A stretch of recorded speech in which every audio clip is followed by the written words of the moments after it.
Hi everybody, Zach here for another episode of our flagship program, The Spideydude Experience.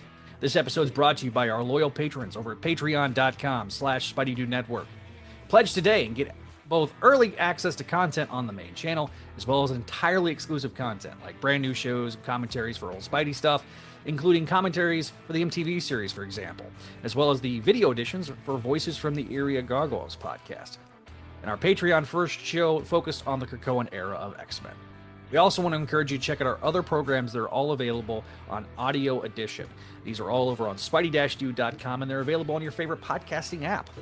Shows like Clone Saga Chronicles, the show that started this entire network, Spectacular Radio, Spectacular Sal Buscema era podcast, Amazing Spider-Man Classics, the Slot Symposium, and the sister program on this channel, Make Mine Mayday. As always, be sure to hit the like button. It really does help us big time in the algorithm. And additionally, if you have topics you'd like to cover on a live show or in a recorded medium, make sure to leave a comment down below the description or shoot us an email at SpideydudeRadioNetwork@gmail.com. Finally, make sure to join our community. Be alerted to all new updates by hitting that subscribe button and clicking on the bell. But to be clear, your viewership is more than enough for us. And if you want to hang out with us off YouTube, you can always go to our Discord, where we have all sorts of fun stuff, or you can join us on our social medias and follow us there. All the links are down in the description below. As always, we want to be making some references to visual aids and or live comments. If you're an audio listener, pay that no mind, but leave that 5-star review for us.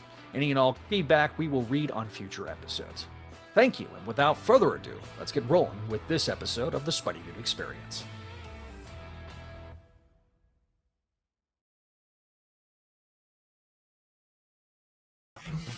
It's time for Ultimate Spideydude Experience. Welcome to our help. I just love that Neil just jumps in and is like, I'm gonna jump all over Zach. I haven't been on a show in a while. I'm just gonna jump all over him. Yeah, you're welcome. Wait, why is it? Oh, I fixed it. I don't know why it keeps defaulting to this, but it does. we're little birthday boys. Yay! Anyways, welcome to show. I am Neil. He is Zach. And welcome to the second show I've done tonight. If you have not already, catch up on the show by listening to us talk about One World Under. Dr. Doom made a special appearance on the previous episode. he did. So did the X-Men, from what I'm told. Yeah, the X-Men were there. Spider-Man became Juggernaut, bitch, and Every time I check back in with Spider-Man, things just get worse. Actually, I think the last two issues, partly because of Ed McGuinness's artwork, were actually better. Well, it's more absurdity than it is genuine shit. This thing was, it's a well-crafted comic, but it's an X-Men comic disguised as a Spider-Man comic. Yeah, I can't fix that. Sorry. No. So today we're going to talk about, this episode, we're going to talk about a much better comic. Ultimate Spider-Man number 15. There was also a Venom appearance and a hand puppet on the show as well. I forgot about that, which was slightly terrifying. Anyway, so did we do news in the last episode? I wasn't watching. The only thing we talked about was Brevoort, sticking his foot in his mouth and just saying that there's not going to be another Spider-Man marriage or anything like that. That was the only thing we talked about. So we're never going to see the iconic Peter Shea wedding? For shame. For shame. Jinx, you iconic character Shea, what's her last name? Whereas everyone else? Good question, Walter. I wish I knew the answer. I don't know what's going on with Adam's eating, I think. Ashley should be here. We will have an appearance from Javi. In spirit. Josh is, I think, off doing stuff for his business. Yeah. He's making money. So he's making more money than me, and I respect him for that. So Matt Bird. You're 53. He's 53 years old. Happy birthday this past Monday to Matt Bird. Yeah, I did see Kane out in the wild when I went by Walmart the other day, and then I went there today to go get some new mats for my car because it's going to rain like cats and dogs. and I'm an Uber driver, and I want to try to prevent that from happening, from people's mud in my car, and the entire wave was gone. Somebody came in and bought all of them. Real quick. This is, I guess, not necessarily on stream. Do you want me to send you that link?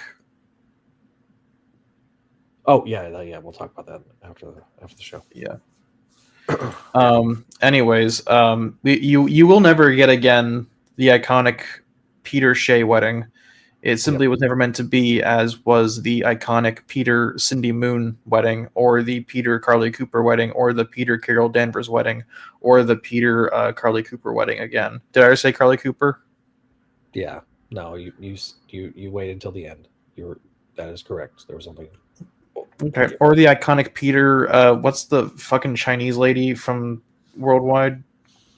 Lin Lei. No, wait, that's White Fox. You know who I'm talking about, though. The one who was working for Mr. Negative. Oh God, I forgot about her. Or the iconic Peter and that one pink-haired chick from Zdarsky's Spec Run wedding. Or the iconic Peter Michelle Gonzalez wedding, or the iconic Peter and Michelle, the other lawyer, wedding. Michelle not Gonzalez. Yeah. So what other news do we got this week? I thought we had some news. Well, today was a very important day. For 5 hours, a bunch of MCU stands stood on Twitter and watched a bunch of chairs go in front of a camera. It was only 27 of them, which for half hours feels a little bit. Oh, dude, that was like ridiculous. I'm sorry. It should not. That's how you know we're watching a Russo movie, is that no one was happy with it. Oh, well, the flame war that's going on in my Discord that I haven't had a chance to address. And allegedly, they have more names. You could have put more of those in a 5.5 hour stream. Yeah, in a press release. Yep. So, for those of you who are X-Men fans, welcome to Nostalgia Slop the movie, because all your favorite actors, including Ian McKellen, Patrick Stewart from Star Trek: The Next Geriatric,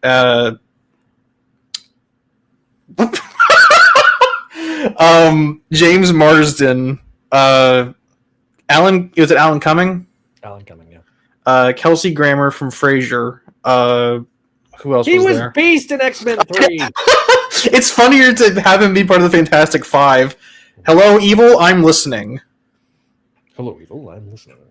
So that's a bunch of the X-Men, except for the important ones, were announced. Where did all the women go? I'm so there's like no women there. There was like Letitia Wright and then Vanessa Kirby, and I think that was it. They didn't bring back Halle Berry. They didn't bring back Femke. I think Chi-Town put it in the server. Okay, Rebecca Romaine. Yeah. People went like, who?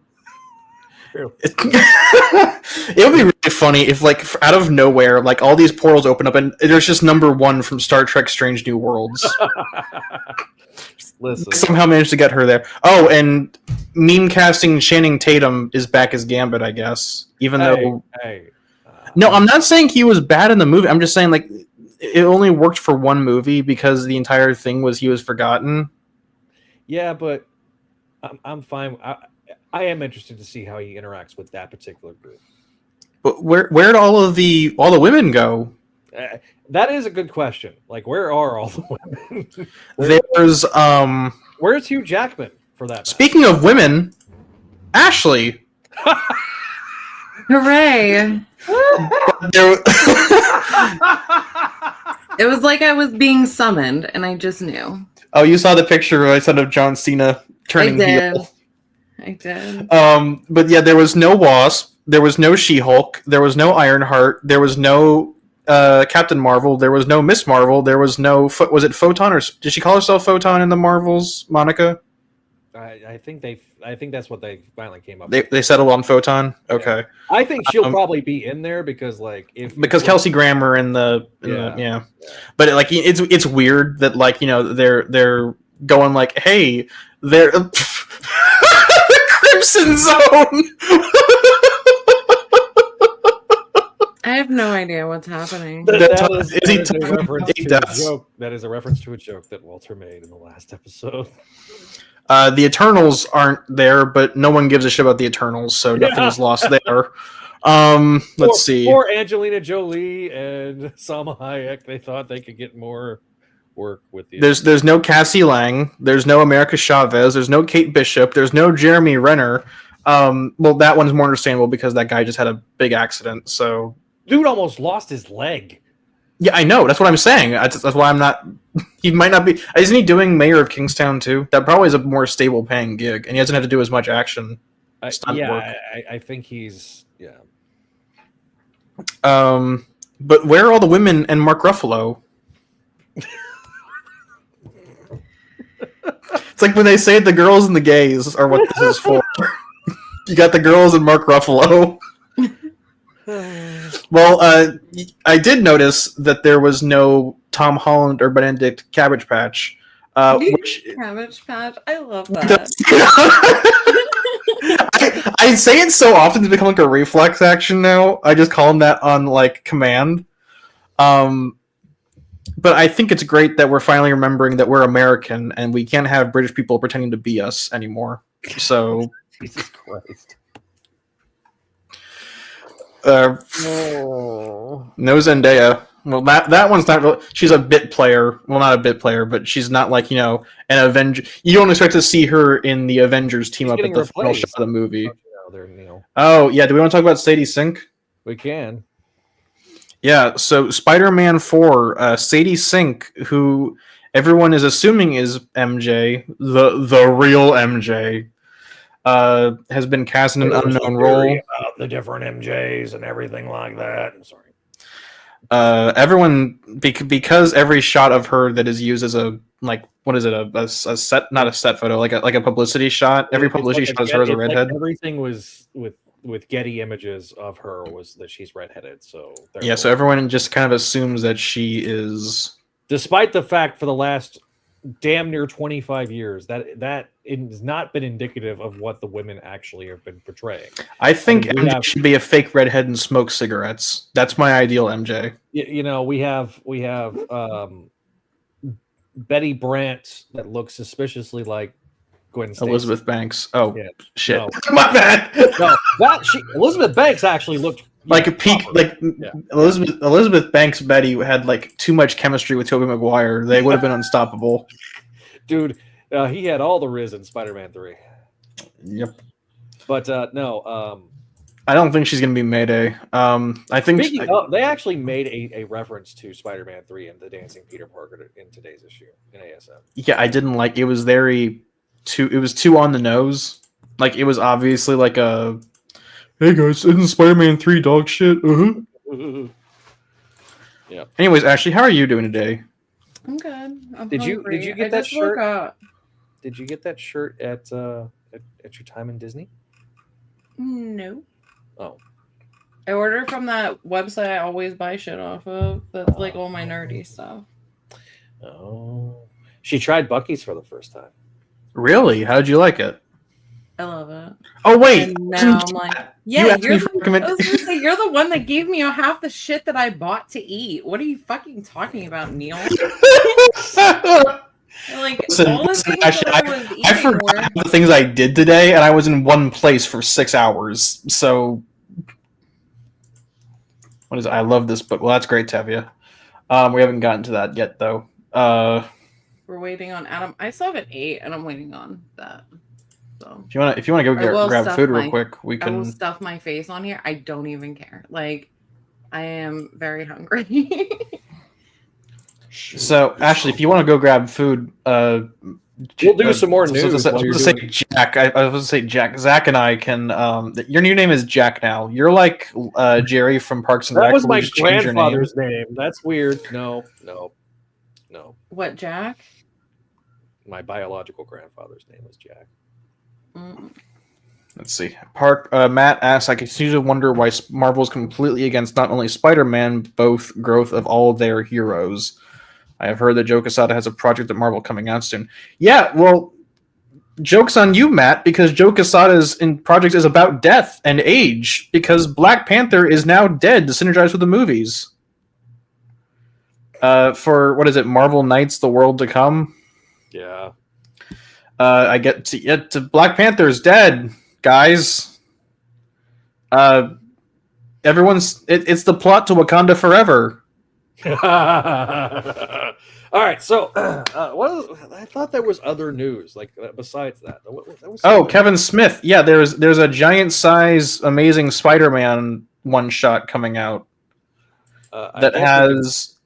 I guess we can break the news too about Spec. Oh yeah, it wasn't in the solicits. It's Dunzel. Yeah, we think that it's runs. Well, we think it's canceled. Yeah. But typically Marvel doesn't skip months unless they've like telegraphed in advance. So yeah. Rest in spaghetti. Giant size, amazing. I'm looking it up right now. I don't remember what the creative team is on there. Yeah, giant size Amazing Spider-Man. I think there's a lot in that one. They're doing a lot more of these giant sized one shots. I know they're from Marvel.com. Here we go. I found it. Sorry.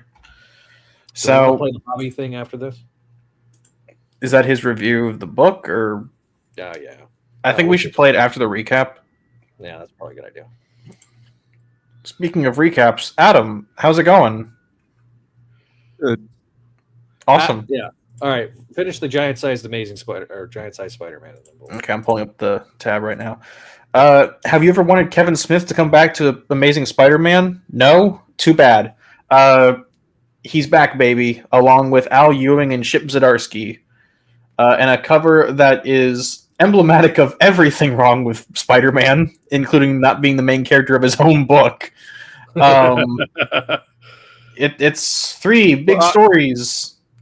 For audio listeners, it's got the Fantastic Four.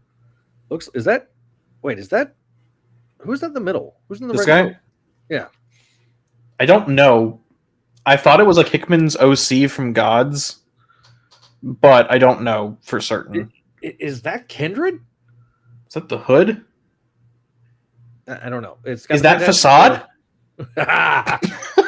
You got Fantastic Four, you got Kamala, you got Rocket Raccoon. Here's Storm for some reason. Storm? Even though she fucking hates his guts. Yeah. Story is so amazing. They break the Marvel Universe. Amazing writers, amazing artists, amazing stories. June 2025. Plus, introducing a new character that will change. Hang on, you scrolled down. That will change the Marvel Universe forever. Oh, wait, no, to change the future of Marvel Comics. Da, da, da. Oh, that I gotta say, I'm not a huge fan of this Capullo cover. I'm usually a big Capullo fan. Reed looks like he's about to go Maker on my ass. Yeah, I think it's a good one. Oh joy, another death issue. We don't talk about Bruno no more. So yeah, they we also got we talked about this I think last week, the Ultimate Incursion. Oh yeah, Miles is coming to town for 5 months. Miles is coming to town. Miles. He's like Santa Claus. So I think the premise is that his little sister accidentally uses the Maker's business card to go to the 6160, and Miles has to go get her, and then spends 5 months hanging out there with Peter and Richard, I think. Yep. And well, the cover I'm wondering if I can find it in here somewhere. Oh, we'll do it live. That was Ultimate Solicits. Yeah, we'll do it live. I don't care that much. Effing thing sucks. Well, I guess the baby show for 4-year-olds got renewed because they made their merch sales this year. Oh my god! Spidey and his amazing friends with Fallout Boy doing the theme song. Wait, are you serious? Yeah, it's got. That's really funny. It's got the lead singer of Fallout Boy does the theme song. I'm gonna Google search. Hang on, Ultimate. Yeah. Here we go. Miles. Yeah, Miles. Interesting. So the cover is weird because it implies that he's going to be interacting with like the entire Ultimate universe, which includes like all the solo titles and Ultimates up to this point. Yeah. But I can't say for certain if that's actually going to happen because the Carrie Andrews cover, which isn't here, of course, has him with Peter and the other child. What is his name? Richard? Yeah, Richard. The one you just said his name like 5 minutes ago. But Denise Camp. Ask everybody how much Neil cares. But Denise Camp and Cody Ziegler are going to be writing, and Jonas Scharf. I almost made him sound like Snarf from Thundercats. They're gonna have him. They're gonna have him head over there for a little bit, hang out for like I think either Camp or Ziegler confirmed like explicitly he's gonna be there for like 5 months. Because it's following the same monthly convention as the rest of the Ultimate titles. Oh boy, bounding into whatever. I can't use that link. What? There was a link against the with Todd Brevoort. We already covered that last episode. So. Oh, yeah, I'm not engaging. I'm not going to look. I'm not going to engage in the rage bait at this point. It's just.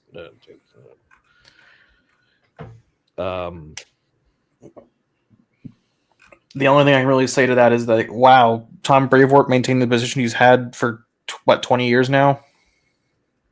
Yeah, I will admit I'm kind of surprised because I don't think Tom Brevoort really believes in anything. Yeah, so it's interesting to see him maintain that position for as long as he has. There is the man that dressed as Spider-Man. We could talk about that. This is not Spider News. We are a serious outlet that talks about serious things, like comic books. You know,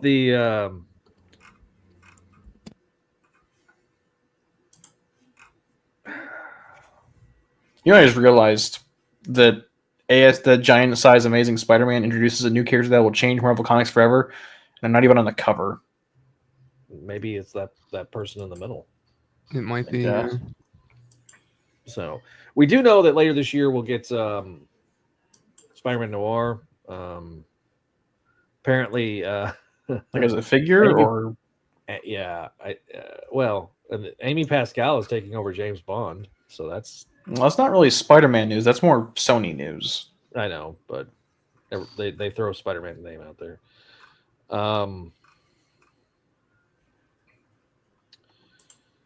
The Marvel Legends Kingpin Amazon exclusive is going to be up for pre-order later this week. So I think it's supposed to be up tomorrow. I don't know the time, though.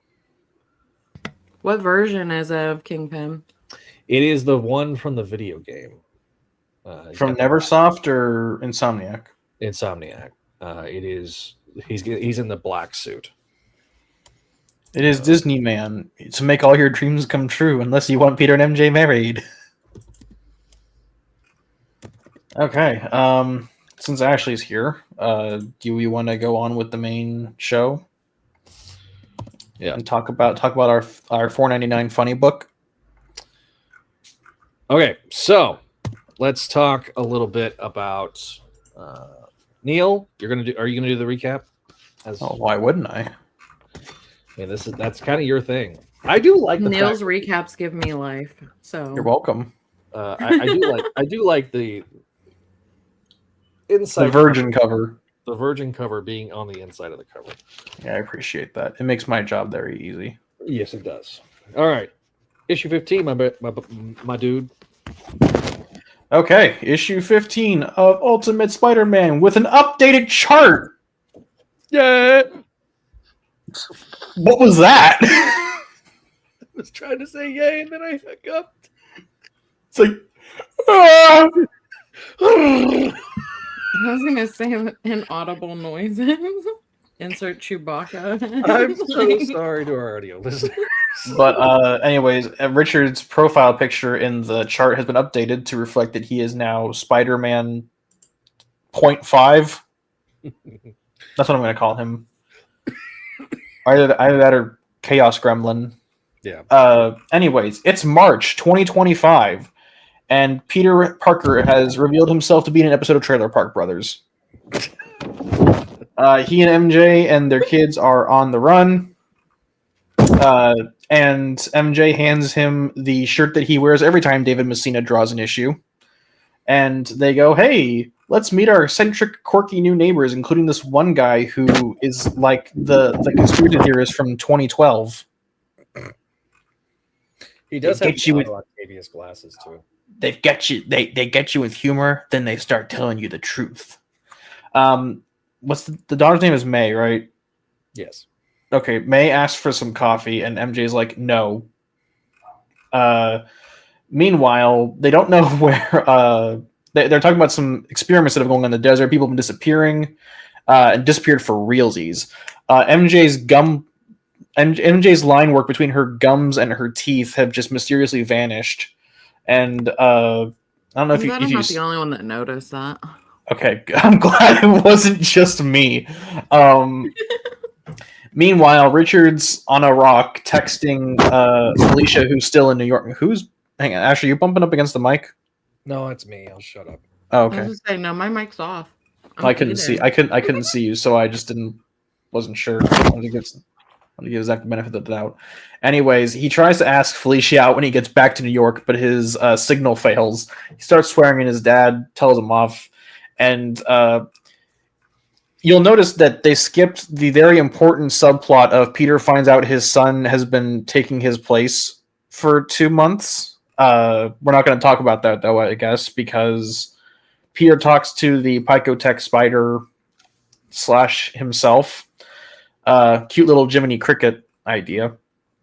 But they go to the abandoned military base a little later, start exploring, and Peter gets grabbed by a giant hand of sand. Off in the distance, right next to them, there's a siren going off, I guess, that says energy entity consolidation detected. Charging 3, 2, 1, and it explodes and starts dissipating Sandman. While Peter is busy getting manhandled by Ben Stiller from Night at the Museum, Richard decides to be smart and destroys the tower so that Sandman can reform himself entirely. Flint Marco, this is Flint. It is Flint, I guess. I don't think they ever say his name, do they? Okay. So he basically says, I got too curious. The feds found me, and they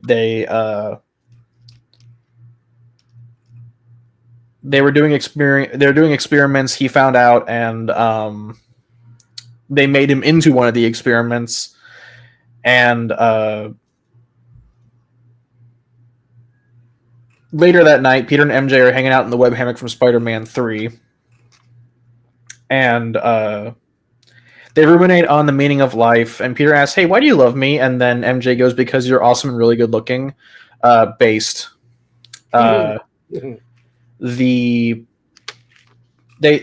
reveals that she tried calling Gwen, but went straight to voicemail, but she saw her at the funeral. And he goes to check in on Ben. Ben talks to him like he's getting life insurance sold to him. And once they kind of check in and make sure everything's all right, they hang up the phone. And it turns out they're being visited by our man Wilson Fisk, the Bullseyes, and Wesley. Basically, they're going like, you guys are doing things that don't support the God King Maker, and we don't like that very much. Also, is that a chicken nugget, Ashley? Okay, it looks like a chicken nugget. I don't eat chicken wings. It's a fucking s'mores wine cluster. I kind of want one now. Does this have tree nuts in them? Probably. Hey. Probably. I'm just gonna check because I kind of want one now. No.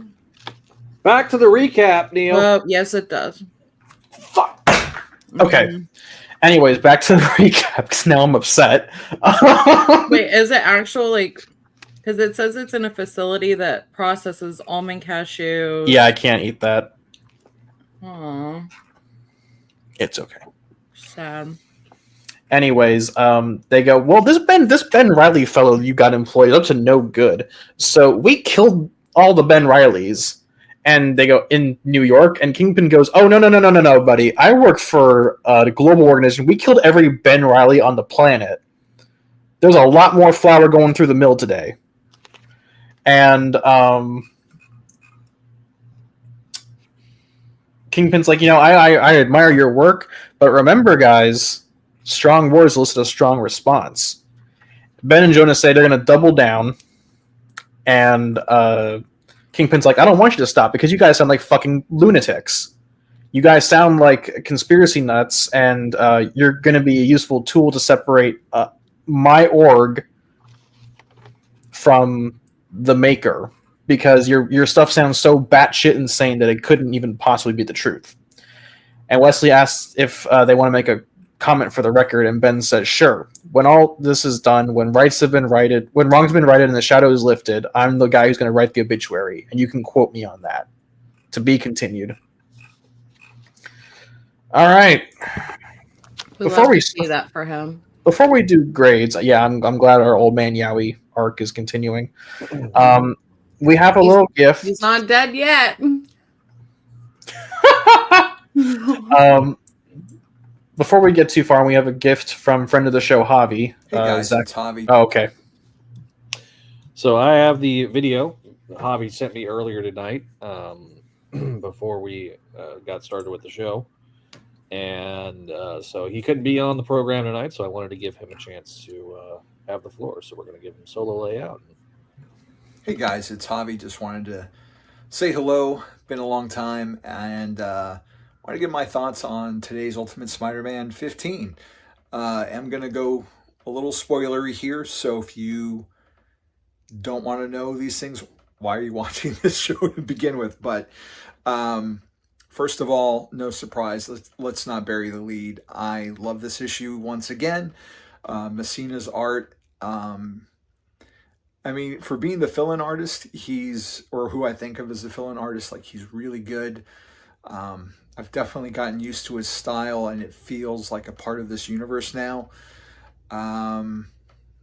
Writing, I'm sure people are going to have the standard complaint of the time jump, and how we're not seeing the exact resolution of what Kraven's hunt was. Oh shit, he got me. What happened with Harry? How did Peter get back? So we get a little bit of comic exposition explaining what's gone on a little bit. Yeah, so there is a little bit of disappointment, but it didn't hinder my enjoyment of the issue. It was fun seeing the Spider-Men deal with the Sandman, and to have presumably a William Baker or Flint Marko, who is a good guy, since he's gone, both sides of the fence in the 616. So that was cool to see that resolution. And so the first half, or the first 2/3 of the book, I had a lot of fun with it. I loved the father and son conversation and how the AI suit, the Pico suit, got in with it. But then you get to the last, third, the last couple of pages, and that's where the Ultimate Universe sense of dread kicks in, when you realize that the Kingpin has killed every Ben Riley on the planet. And it's like, wow, if you thought the Jackal was bad, every Ben Riley is dead now. And I'm sure some people are going to poke fun. Sorry, Zach. But it heightens the danger for this series and this universe. And as much as I'm enjoying Absolute Batman, or the Absolute titles in general, you can go to Up to Speed with Wally West and see my thoughts on Absolute Flash #1. There is a darkness and a foreboding, a bleakness that inhabits that universe. And it's supposed to be, thematically, it's supposed to be a harder universe. But we don't have that in this alternate reality. I mean, there is a sense of danger, but there's more of a sense of fun.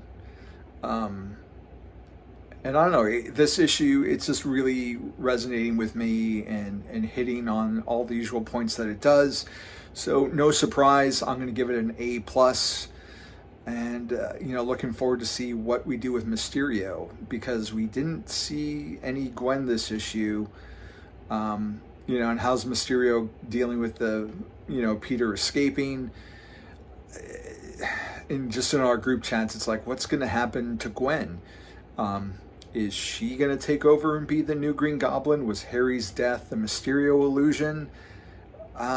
These are questions that I have.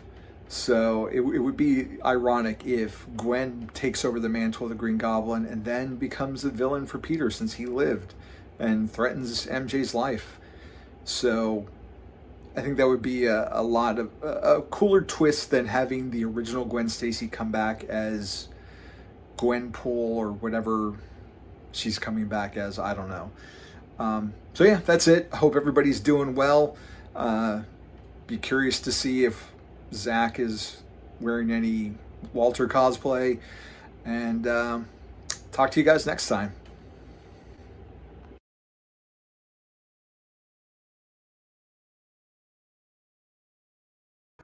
Thanks again to Javi for us. Can y'all hear me? Yes. Okay. Are we all still muted? No, I'm not muted. Okay. So I just couldn't hear myself. That's what it was. I was confused. Anyway, yeah. Thank you to Javi for giving us that, since he couldn't be on the main part of the episode. Neil, what's your thoughts on this particular book? I thought it was good. I was very worried this was gonna be like a filler episode of the series, but I'm glad that it fed into like what everyone's doing and like how Peter is processing being out of the loop. Like he can't stop being a hero even when he's supposed to be on the run, and then he misses home. I like that they're keeping Richard as a character and keeping his momentum moving. Like he's still got the thing with Felicia going. I like that he's the smart one. Like Peter's kind of focused on like surviving and not getting manhandled by Gigantor. If you guys have seen Night at the Museum, you would get that reference. I've seen that. I understand. But I like that Richard is the one who goes, "Oh, hang on, wait a minute, maybe we should beat the shit out of the tower." Yeah. And I like that Peter's kind of realizing the scope of the situation that he's in, because before this point, the only thing he could he was aware of was like the stuff going on in New York, aside from like the vague mention of what Tony had told him in the in the hologram, the one that he got at the beginning of the series. He knew there was like something bigger at play, but he didn't have any physical on-hand experience with it until this issue. So the wider world that he's been exposed to with Sandman, I think, gives him a bit more perspective, and it ties more into the wider scope of the universe that Hickman set up. I just tend to enjoy that wider world that Hickman implies with Ultimate Invasion, and tying that back in and kind of tying Peter closer to it really worked for me. Actually, can gush about Ben and Jonah, but I really enjoyed them as well. Love of my life. That's it. That's all I got. Anybody else want to talk? Ashley, or is it just me tonight? Or I don't know. I think so. I don't know if Zach. Zach, you're muted.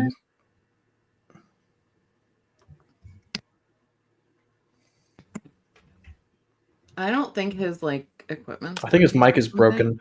That's Ashley, fine. Ash, you want to go for a bit? Yeah, I'm like, I'll just go. So obviously, my Yowie boys are back. So I am super happy. I felt like the pacing of this one, it was good. It had some action. I also didn't like the whole drawing of MJ in some of those panels, though. I think that's probably my only real critique this time around. And Neil had mentioned that too, because she looked a little wonky to me in some of those. I like that, what is his name? What is the son? Richard? Is it Richard? Richard's okay.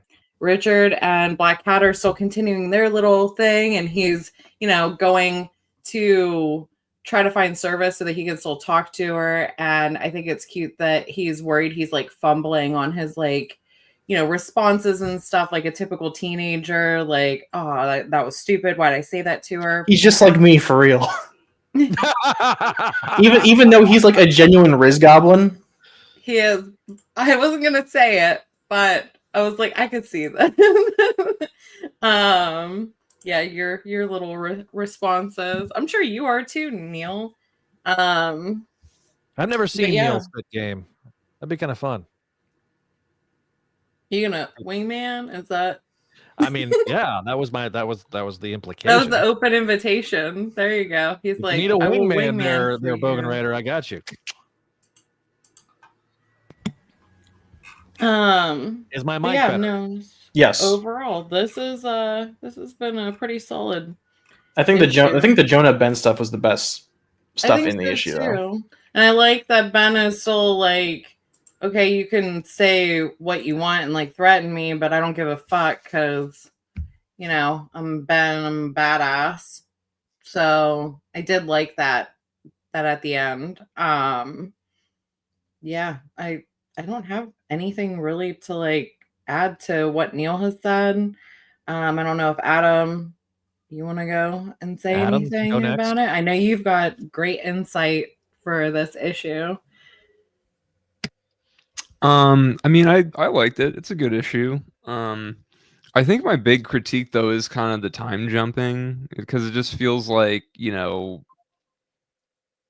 there's stuff that maybe we should have seen that's just kind of, mentioned, and I don't know, like I feel like some of the stuff that's mentioned that happens basically in between months is just kind of, it feels like there was a lot of meat and storytelling opportunity there, but we don't really get it except for, they might do it though.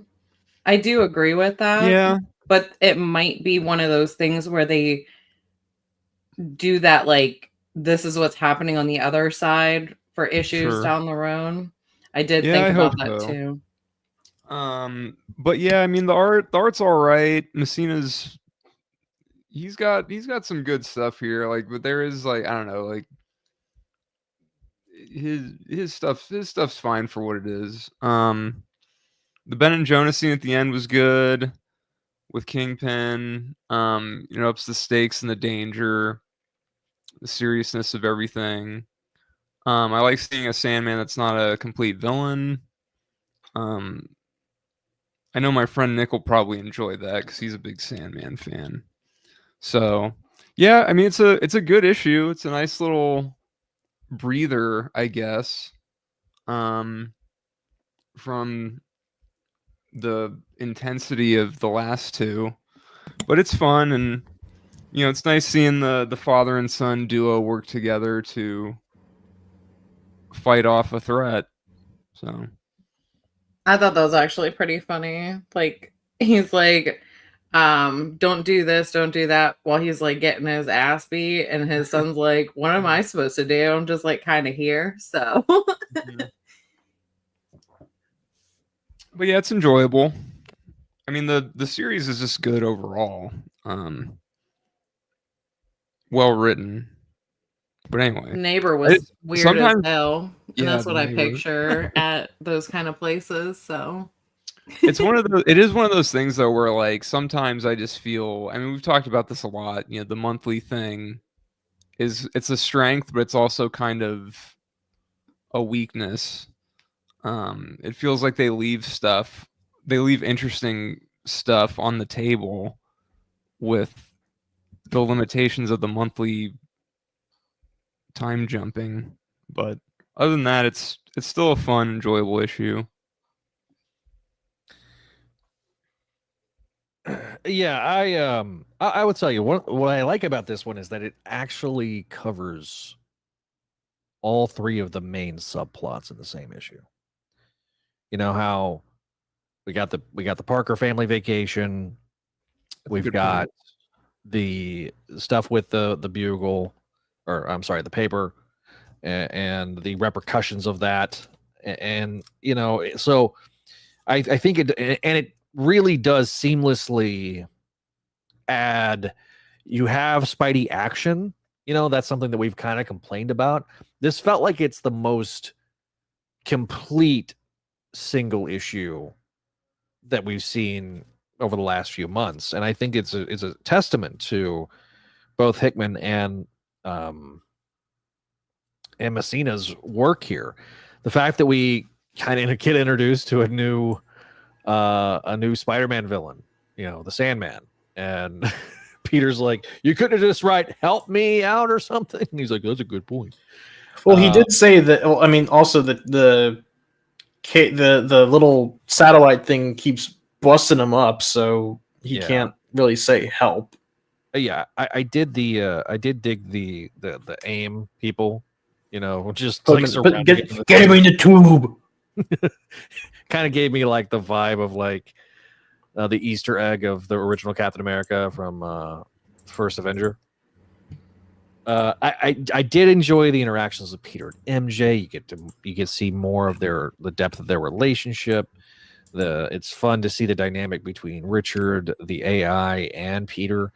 I think is really nice. So it just does a really good job of just coalescing all this stuff that we've been kind of building upon for the last 14 issues here. I just do wish that we would see more of the fallout from the Osborn situation, but I kind of get a feeling that as we get to the next issue, that it will be kind of addressed. I think so too. They can't just like sweep that under the rug at all, because everybody's wondering the same thing that we are. So yeah. I do agree that is probably something that they wanted to dedicate probably a big part of an issue for, and they couldn't just squeeze it in here. And you know, yeah, we know that Mysterio's coming next issue according to the cover, and I kind of get a feeling that with issue 17 out in May that maybe we'll get more of the Osborn situation, because it's got the broken goblin mask. You know, at least with most of these covers, they tend to reflect what is going on in the issue, even though that like little May is not, you know, being chased by the Sandman. It was in fact Richard and Peter. It does kind of, you know, there is some references to it, you know what I mean? So I really do enjoy, I think the line work here is really good. But I agree, there's some places where like the mouths look a little weird. Their reliance on reference kind of rears its head. You can tell it gets noticeable, and it makes it look kind of stiff to me. You know, but I do like, man, I love the scene with Peter and MJ. I love the scene. I love the way the way Ben says, "No, I don't need life insurance." Like it's code. It's code, so it works. Yeah, it's their code, and like I just think that's kind of funny. And I like how Ben has a backbone. He's staring at the most evil man in all of New York, and he just basically says, "Screw you, dude.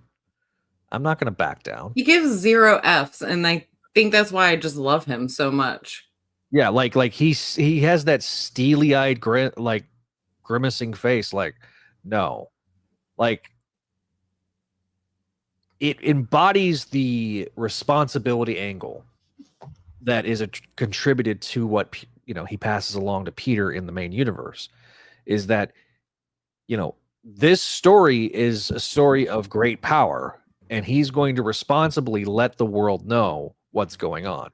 The tragedy of Ben Reilly's rest in spaghetti, never forget. I did see the culling of the flower comment there, Neil, and I disliked it quite a bit.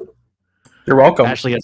Ashley has no idea what that's in reference to, but Sometimes I just love being so oblivious to things that are going on and not having the same knowledge you guys do, because I am just happy in my own little fucking world. Yeah, So. well, so Ben Reilly is my second favorite Spider-Man character of all time.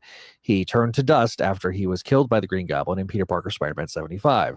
It's now been affectionately referred to, he got turned into flour, and now everybody makes flour jokes at my expense. There's the Lord. Oh, so like baking flour. Yeah. Yeah. It's like So the Uncle. It's like the Uncle Ben rice beam. Right. Yeah. So rest in I flour. do know to that, all and I of- hate that. Rest in flour to all of those Ben Reillys, Vinkman says. So, Richard watching. Yeah, I did enjoy like Peter telling Richard to quit cussing, but doing it in like the most Captain America dad style ever, which made me laugh. Vinkman in the comments section says flower power. Also, I do like that the AI is still Peter. So like when Richard says, "You guys are sucking all the fun out of this, right?" and they're both like, "No." Like it does remind us that that Peter is technically still in the suit. I like that. Yeah, I do like that we got a little bit of the touching of that element too, with Peter and the AI and Richard being, in the suit now. I just, it does a really good job of coalescing all these subplots, and it kind of makes it earns everything by doing everything so well. We lost Adam. That's not something we've done well, but I think it's a really strong issue. If you want to leave your grade in the comment section down below, if you've read it, we will throw it up on the screen. I would hope people have read it if they're watching this, or maybe they haven't and they just want to listen to us ramble on about our thoughts on something. You know what? Yes and yes. That's what it usually I'm happens. okay with either one. That's totally fine. So, Neil made a bunch of recommendations. While we're waiting on Adam to get back, Neil did make a bunch of recommendations to Ashley about Buc-ee's, and I am now being tasked to FaceTime next time I go to Buc-ee's with Ashley, so I can send her more snacks. I mean, Can you send me some stuff, please? I'll just bring it to you while I bring that lovely box that Walter wants me to bring. oh, he's like that's the real. That's the real snack, Neil. Yeah, he's gonna hide all this stuff that Walter sent underneath, like the Buc-ee's, like the Buc-ee's bags on top and like underneath his box, and I'm just like, hand delivered your delivery, sir. And then all of a sudden he's like going through and he's like, yeah, it's got a lot of stuff. It's the biggest Buc-ee's bag that you can get. And then all of a sudden at the bottom he sees this like package. The dude. Those sour strips are so good. Like, oh my god. The anger, the resentment on Neil's face is growing. For what? The stupid package. I am being nice tonight. Why? Well, because Walter does give this a grade of a B+. Get out. Get out, Walter. No. Never. Disliked. Not for my old man Yowie. It is. We already know it is A+ anytime my two little lovebirds are together. A++++. Yep. In fact, I think I still have the A++++. No, hang on. That was Josh's grade one time. Ashley's grade. So we know that is Ashley's grade. Adam, what is your grade, sir? I'll give it an A. An A? Just a standard A? That's fair. Neil, what is your grade, sir? Giving an A. An A. Neil gives it an A. And then I can delete the F that I gave the deaths issue and replace it with an A+. Really like what got an F? What got an F was from the episode earlier tonight. This is what got an F because it's not a Spider-Man book. It is an X-Men book that has the Amazing Spider-Man written on it, and Spider-Man His corpse is a supporting character. Yeah, his corpse is the only thing that shows up in the issue. I love that. Like Weekend at Bernie's style, or No, it's just laying there while Phil Coulson is like, I'm about to make him cross into the other side. I keep forgetting I actually forgot Coulson had died in Dugan's Deadpool run, going into Secret Empire. Yeah, and then like wasn't he like Mephisto's guy for Aaron's Avengers run? I guess I don't know. I don't pay attention. That's great, guys. Put that blight of an issue down, Joiner. So Walter says it was a setup issue, a good setup issue, but he doesn't think it was an A because of the art. So, was it even just a setup issue? It was pretty, I don't want to say definitive, but it did progress the plot. I think that the end of the issue really does set up the war in New York situation, which is going to force the Parkers back to New York, I think. So I was going to try to find the solicitation, but they don't have it on Marvel.com. Yeah, like a gang war. And I think it's like the Mysterio mystery at least gets moved along in the next issue, and then Felicia asks Ben to come back to New York, I think.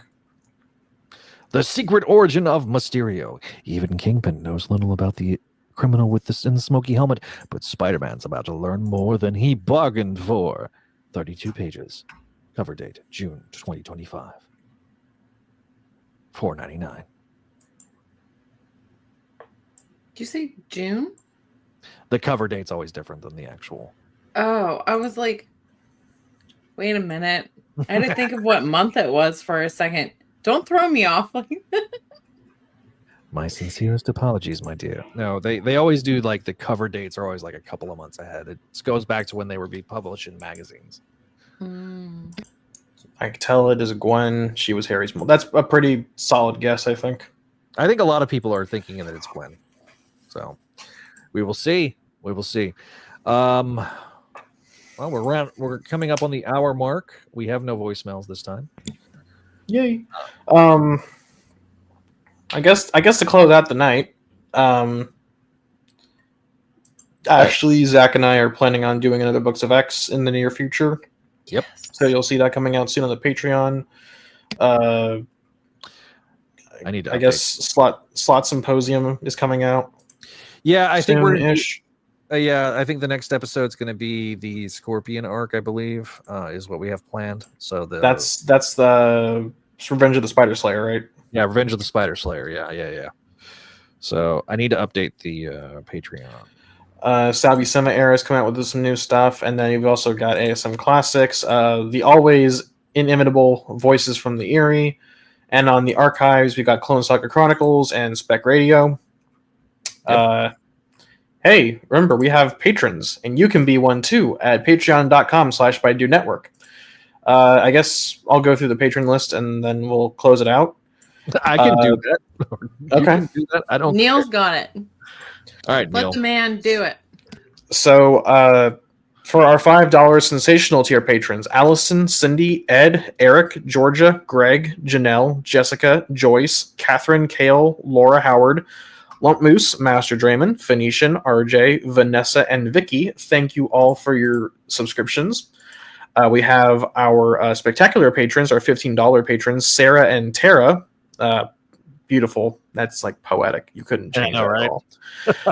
Our friendly neighborhood patrons, our $1 tier that you can see on the screen, and our VIPs, which I thought I had updated. Here it is. There it is. Yeah. Oh, and Walter is a spec patron as well. Scott and Venkman are our. Wait, I think it's the other one. Yeah, Scott's no longer a VIP. It's Walter that's a VIP. Yeah, we'll edit those in the future. Yeah. Anyways, next episode, I don't know when that's going to be, but we do have something really fun coming for April. We're not going to spoil it, but it's really fun. And we're hoping you'll look forward to it. Again, thanks for watching. If you want to follow us on social media, go to Facebook and Instagram at Spideydude Network. I think we're also on Threads. Yes, it is. Even though no one uses that anyways. Twitter. I refuse to call it X. You can follow at Spideydude Radio. And if you're looking to leave us a voicemail, you can call us at 818-925-6631. Again, that's 818-925-6631. If you want to leave a voicemail, let us know how you think we're doing, or if you have anything to say about the episode that we are either on or past. Yeah, and that also covers the entirety of the radio network. So if you want to call and talk about our other shows, we will send those voicemails over to them. And we are also on Blue Sky at Spideydude Network as well. So, all right, thanks for watching, everybody. We really appreciate it. If you're watching us live or after the fact, thank you as always. And if you're an audio listener, leave us that 5-star review. So we will talk to you guys next time here on the Spideydude Radio Network.